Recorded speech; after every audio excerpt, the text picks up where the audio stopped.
बिस्मिल्लाहिर्रहमानिर्रहीम। अस्सलाम वालेकुम। मैं हूं रज़ा मेकन, आप देख रहे हैं IR के न्यूज़। आइए जानते हैं कुछ आज की अहम अपडेट्स इमरान रियाज खान से। पाकिस्तान तहरीक इंसाफ हुकूमत से अपना मुतालबा मनवाने में नाकाम रही है और ये पाकिस्तान तहरीक इंसाफ के साथ एक तरह का धोखा है।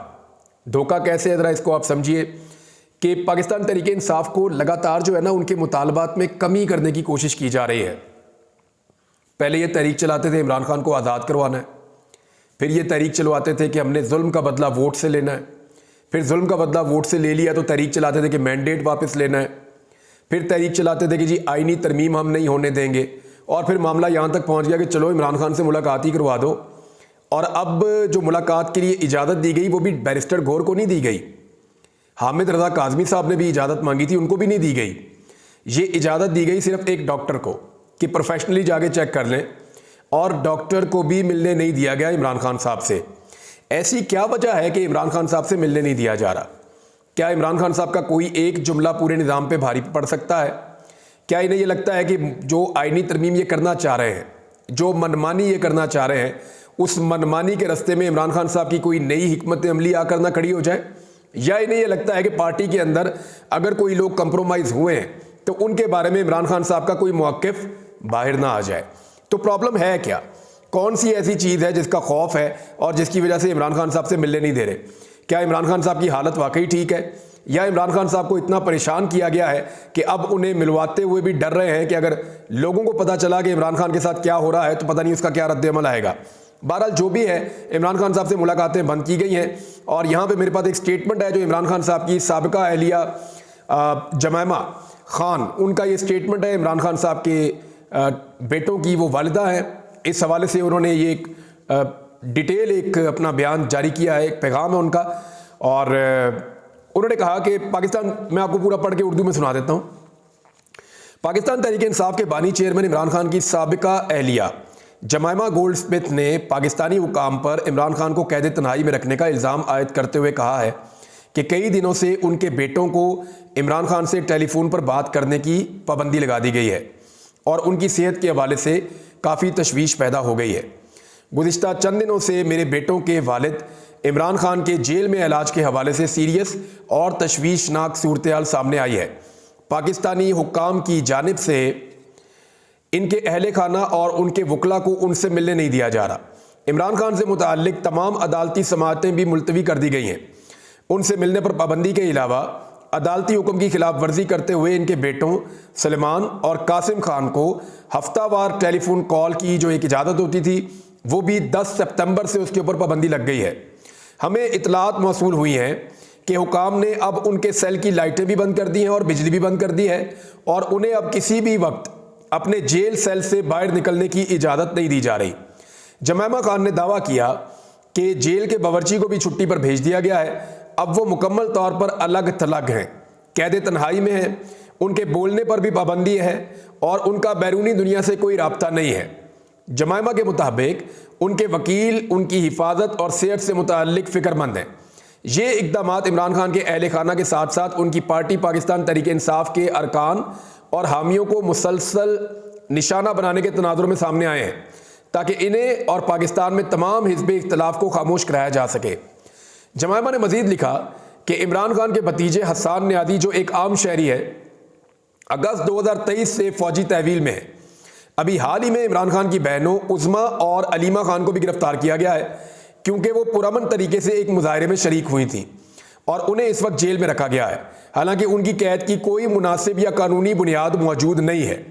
रवां साल जून में अक़वाम मुत्तहिदा के वर्किंग ग्रुप बराए मावराए कानून हिरासत ने भी कहा था कि इमरान खान को गैर कानूनी और मनमाने तरीके से हिरासत में रखा गया है।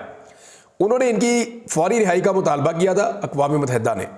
जमाइमा ने लिखा कि हम फौरी तौर पर इमरान खान, उनकी बहनों और भतीजे की रिहाई के साथ साथ उनके बेटों का अपने वालिद के साथ राब्ता दोबारा कायम करने का मुतालबा कर रहे हैं ताकि उन्हें बराह रास्त यकीन दहानी करवाई जा सके कि वो सेहतमंद हैं और उनके साथ बदसलूकी नहीं की जा रही।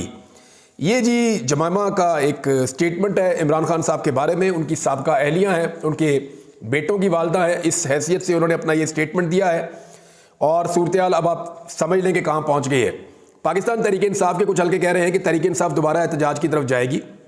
लेकिन जो बेसिक रीज़न था ना एहतजाज का, वो सबको याद रखना चाहिए। जो इमरान खान साहब ने पाकिस्तान तहरीक इंसाफ को एहतजाज के लिए कहा था, उनको ये नहीं कहा था कि मुझे जेल से बाहर निकालो, ये भी नहीं कहा था कि मेरे से मुलाकातें करवाओ, ये भी नहीं कहा था कि मैं सख्तियों से तंग आ गया हूं। इमरान खान साहब ने कहा था कि आईनी तरमीम आपने किसी सूरत नहीं होने देनी।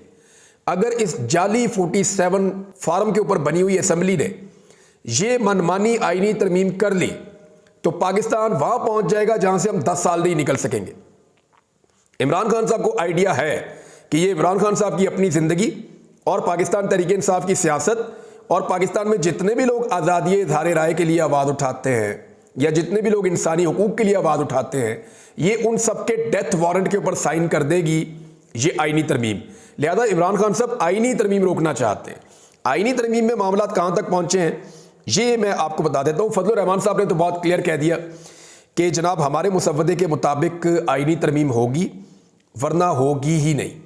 एक तो फजलुर रहमान साहब ज़रा इसको क्लियर कर दें। फजलुर रहमान साहब को ये समझ आ गई है कि सोशल मीडिया का दौर है, ज़रा खेलते हैं, तो वो जानबूझकर ऐसा लगता है ऐसे स्टेटमेंट बीच में दे देते हैं जिनसे कोई गुंजाइश पैदा हो जाती है। दूसरा, इलेक्ट्रॉनिक मीडिया पर जानबूझकर ऐसे स्टेटमेंट फजलुर रहमान साहब के तोड़ मड़ोड़ के या ज़राए के हवाले से ऐसी खबरें चलाई जाती हैं कि शायद फजलुर रहमान साहब के साथ कोई लेन देन हो रहा है। यानी बहुत सारे आपको सहाफ़ी एंकर मिलेंगे जो कहेंगे जी इस वक्त लेन देन चल रहा है, फजलुर रहमान को ये मिलने वाला है, वो मिलने वाला है, और इसके ऊपर कोई तरदीद भी नहीं आती, ना हुकूमत की तरफ से आती है ना फजलुर रहमान की तरफ से आती है। वजह यह है कि सब इस सिचुएशन को एंजॉय कर रहे हैं। फजलुर रहमान साहब को पता है कि जितना ज़्यादा ये मसला लटकेगा उतना ज़्यादा मैं डिस्कस होऊंगा। अगर मैं क्लैरिटी के साथ एक तरफ आकर खड़ा हो जाऊंगा तो डिस्कशन बंद हो जाएगी। तो फजलुर रहमान साहब खबरों में रहना खूब जानते हैं और वो कोई ना कोई स्टेटमेंट या कोई ना कोई ऐसा रास्ता देते रहते हैं जिससे कोई बातचीत होती रहे। हालांकि फजलुर रहमान साहब का जो उसूली मौक़िफ़ था, जो मुझे सबसे ज़्यादा बेहतर लगा, वो यही था कि जनाब जाली असम्बली है तो ये आईनी तरमीम कैसे कर सकती है, हम तो जाली असम्बली को आईनी तरमीम नहीं करने देंगे। लेकिन उसके बावजूद उन्होंने सबको एंगेज करके रखा हुआ है और कुछ ना कुछ करके फजलुर रहमान साहब एंगेजमेंट में रहते हैं। जो वकला इत्तेहाद है उनकी जानिब से एक के बाद एक स्टेटमेंट्स आते हैं। अली अहमद कुर्द का स्टेटमेंट हमने देखा, आज बड़ा हैवी स्टेटमेंट था, वो मैं आपको पढ़ के भी सुना दूंगा।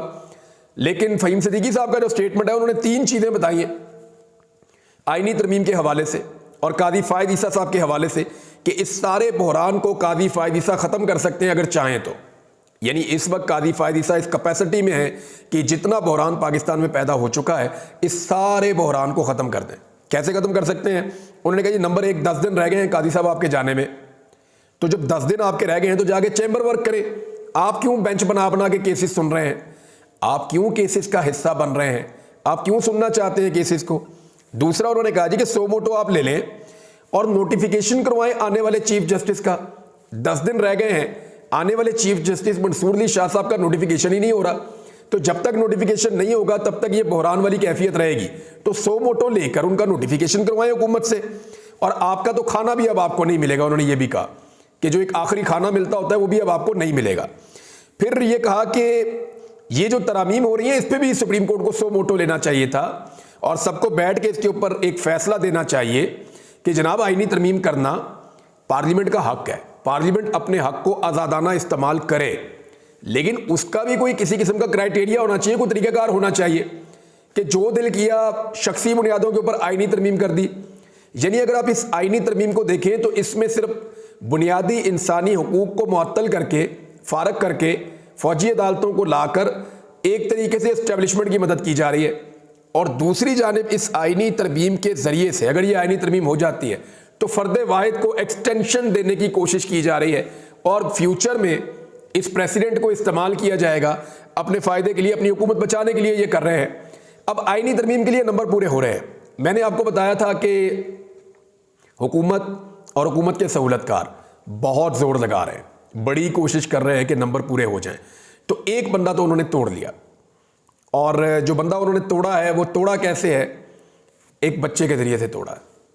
यानी आप अगर एक घर के फ़र्द को उठा लें और उसको उठाकर लगातार आप टॉर्चर करें और वो आवाज़ें भी आप सुनवाएं घर वालों को, तो घर वालों के दिल पर क्या गुजरेगी? ये जो लोग टॉर्चर करके आवाज़ें सुना रहे हैं वो एक लम्हे के लिए ये सोचें कि अगर उनकी आवाज़ें उनके घर वालों को सुनाई जाएं या उनके बच्चों की आवाज़ें उन्हें सुनाई जाएं तो उनके दिल पर क्या गुजरेगी। एक मजबूर बाप से एक आईनी तरमीम के लिए वोट लेने की खातिर उसके बच्चे के साथ जो जुल्म किया गया, उसके बाद एक आदमी को तोड़ दिया तो क्या तोड़ा, फतह किया तो क्या फतह किया। यानी ये क्या फतह किया आपने, यानी ये कोई कश्मीर तो नहीं फतह हो गया ना। एक बाप को फतह कर लिया आपने बेटे को मार मार के, माँ को फतह कर लिया बेटे को मार मार के, तो ये कोई फतह नहीं है। बहरहाल ये एक बंदा जो है वो टूटा है, लेकिन अभी भी वहाँ गुंजाइश बाकी है और ये गेम एकदम पलट जाएगी। ये मैं आपको बता रहा हूँ, जब ये पलटेगी गेम तो एकदम पलट जाएगी, कोई सोच भी नहीं सकेगा कि हुआ क्या है। तो नाजरीन, ये थी आज की अहम अपडेट्स। इसी के साथ अपने मेजबान रजा मेकिन को इजाजत दीजिए। अल्लाह हाफिज। पाकिस्तान जिंदाबाद।